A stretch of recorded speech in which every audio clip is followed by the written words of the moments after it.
Week 1 NFL game predictions and sports odds. The first game of the week, and actually the first game of the NFL season, is between the Detroit Lions and the Kansas City Chiefs. As we all know, everybody got a little better with history, with time, and with player personnel, especially during the off-season.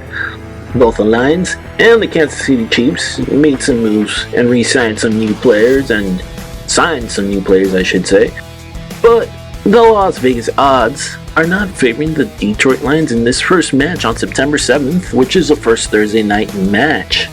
The Detroit Lions are going into the Kansas City Chiefs' home territory, where the spread is plus 5.5 for the Lions, minus 5.5 for the Chiefs. The money line is plus 190 for the Lions, and the money line for the Chiefs is minus 230.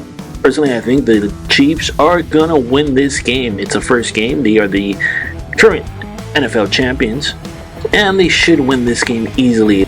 So what's the score going to be between the Chiefs and the Lions? I think it's going to be somewhere between 28 and 14. I think the Chiefs are going to showcase themselves during prime time TV. Or the champs always tend to win. What do you guys think? Let me know in the comment area. Let's now go to an exciting NFC South match between the Carolina Panthers and the Atlanta Falcons. During the offseason, the Carolina Panthers picked number 1 in the NFL draft, and they were able to get the one and only Bryce Young as their new quarterback, who will most likely be starting this September 10th, 2023 match. On the other side of the ball, we have the Atlanta Falcons, who actually had a lot of money to spend, and they did that during the offseason. They're able to get people like Calais Campbell, David Onyemata, Caden Ellis, Trey Flowers, Jeff Okudah, Jesse Bates. On the other side, Carolina Panthers were also active, specifically on the defensive line. They were able to get players like Shai Tuttle, Deshaun Williams, Kamu Grugier-Hill, Justin McCray, Bradley Bozeman. Ladies and gentlemen, the Las Vegas odds makers, FanDuel here, have the Panthers spread at plus 3.5, while the Falcons is at minus 3.5. The money line plus 156, minus 186 for the Falcons. Who should win? I think the Falcons are going to win somewhere between 21 and 17. Next up are the San Francisco 49ers going to Pittsburgh to fight the Steelers. This game has the spread at minus 2.5 for the 49ers and the money line being minus 126, while the Steelers are at plus 2.5 and plus 108 on the money line. Who do you think will win this match? Well, ladies and gentlemen, San Francisco 49ers have been active, especially as of this week, where news came out that Nick Bosa has signed with the 49ers. This is great for them. They've also signed, during the offseason, some backup quarterbacks as they let go Trey Lance to the Dallas Cowboys. Brandon Allen, Sam Darnold, who I think could be a starter anytime during the season. They also got better in the DT position, as well as on the edge. On the other side, the Pittsburgh Steelers seem to be the same. They signed Keanu Neal as a safety, and they acquired Allen Robinson from the Rams to be one of their wide receivers. Personally, I think that the 49ers are at the top of their division this year, and I think they have a much better chance of getting into the NFL playoffs than the Pittsburgh Steelers. The Pittsburgh Steelers don't seem to have been improved over the past year. They are a little better, but not as much as the San Francisco 49ers. That's why I give it to the 49ers. Score? Oh, I don't know. I think it could be 32-24. What do you think? Let me know in the comment area. Joe Burrow and the Bengals. They're going to go visit the Cleveland Browns. Deshaun Watson.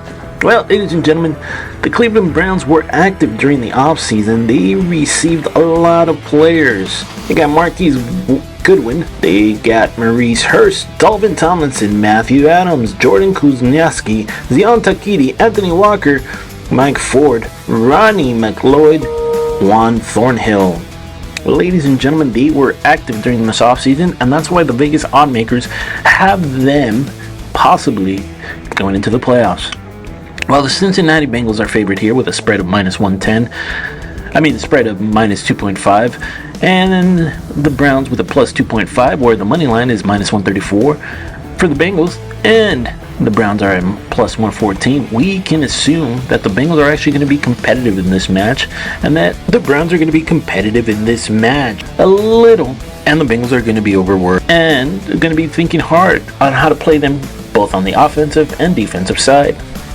Personally, I think that the Bengals are going to win, and they're going to win somewhere between 24 to 21. The Browns are legit, ladies and gentlemen. They're just not there yet. What do you think? Let me know what the score is going to be in the comment area. In Sunday's afternoon game, we have the Los Angeles Rams versus the Seattle Seahawks. Ladies and gentlemen, during the offseason, the Rams really didn't do much. To be honest, they were kind of disappointing, which is understandable. They didn't have enough money to make possible trades, or they were over the cap in a way. Well, the Seattle Seahawks made some good signings, especially re-signing Geno Smith to a 3-year, $75 million deal, giving him the confidence to ensure that he is their starting quarterback for the future and give him some positive attitudes on the field. Personally, we're looking at the spread here, plus 5.5 and minus 5.5 for the Seahawks on the money, plus 200, minus 245 for the Seahawks.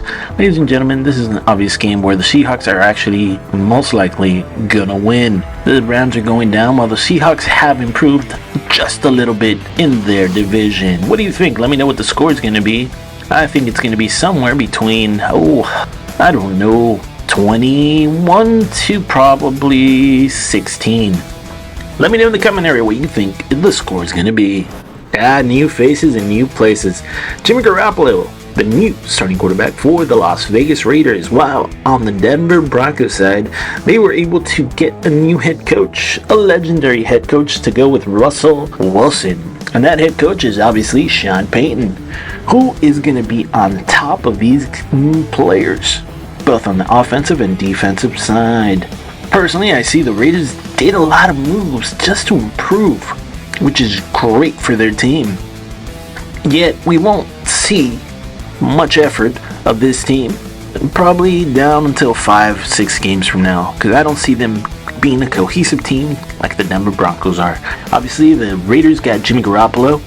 They also were able to get Austin Hooper, O.J. Howard, DeAndre Carter, Philip Dorsey, Jacoby Myers, Cam Sims, Jermaine Eluemunor, Brandon Parker, and Jordan Willis, John Jenkins. While on the other side, the Denver Broncos have a new head coach, obviously, with Sean Payton, but they were able to get better on the offensive side, especially on the tight ends, with new players and old players, especially Chris Manhattan, who signed a contract with the Broncos, Adam Troutman, who was acquired via trade with the Saints. Denver got a lot of Saint players that were in the market and that maybe used to play for Sean Payton, or that were in that system with the new coach at New Orleans, and they wanted to play with a great legendary coach like Sean Payton under Russell Wilson as a quarterback. Ladies and gentlemen, as you can see, the Las Vegas Raiders are not favored. They have a spread of plus 4, money line plus 152, while the Broncos are favored by a minus 4 and minus 180 on the money line.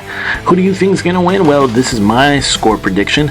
It's going to go somewhere between 33 and 28. Will the Las Vegas Raiders lose against the Denver Broncos, especially with the Broncos at home? What do you think? Let me know in the comment area what you think.